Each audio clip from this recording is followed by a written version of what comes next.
ಸೂರ್ಯೋದಯಕ್ಕಿಂತ ಮುಂಚೆ ನಾವ್ ಹೇಳ್ತೀವಲ್ಲ, ಅದರಿಂದ ಆಗೋ ಉಪಯೋಗಗಳೇನು ಅಂತ ನಮಗೆ ಅದರಿಂದ ಆಗೋ ತಿಳಿಸ್ತೀರಾ? ಉಪಯೋಗ ಅಂತ ಅಂದ್ಬಿಟ್ರೆ, ಸೂರ್ಯೋದಯ ಮುಂಚೆ ವಾತಾವರಣ ಶಾಂತವಾಗಿರುತ್ತೆ, ಒಂದು ಸಾತ್ವಿಕ ಸ್ಪಂದನೆ ಇರುತ್ತೆ.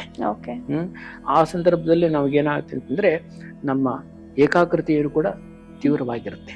ಏಕೆಂದ್ರೆ ಬೇರೆ ಡೈವರ್ಷನ್ಸ್ ಇರೋದಿಲ್ವಲ್ಲ, ಬೇರೆ ಯಾವ ಡೈವರ್ಷನ್ಸ್ ಇರೋದಿಲ್ಲ, ಶಬ್ದ ಇರೋದಿಲ್ಲ, ಏನೂ ಇರೋದಿಲ್ಲ, ಶಾಂತವಾಗಿರುತ್ತೆ.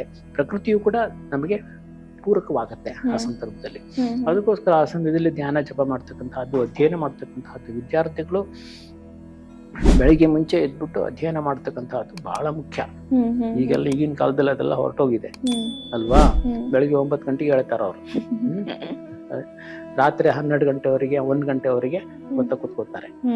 ಅದೆಲ್ಲ ಅವಾಗ ಏನಾಗುತ್ತೆ ಅಂತಂದ್ರೆ ನಮ್ ಇಲ್ಲಿ ಸೇರಿದಾಗ ವಿದ್ಯಾರ್ಥಿಗಳು ಅವ್ರ ಎಜುಕೇಶನ್ ಮುಗಿಸ್ಬಿಟ್ಟು ಸೇರಿದಾಗ ಅವರು ಬೆಳಗ್ಗೆ ರಾತ್ರಿ 12 ಗಂಟೆ 1 ಗಂಟೆಗೆ ಕುತ್ಕೊಂಡು ಓದಿ ಅಭ್ಯಾಸ ಆಗಿರುತ್ತೆ. ಆಮೇಲೆ ಬೆಳಿಗ್ಗೆ ಹೇಳೋದು ಕೂಡ ಲೇಟ್ ಆಗಿರುತ್ತೆ.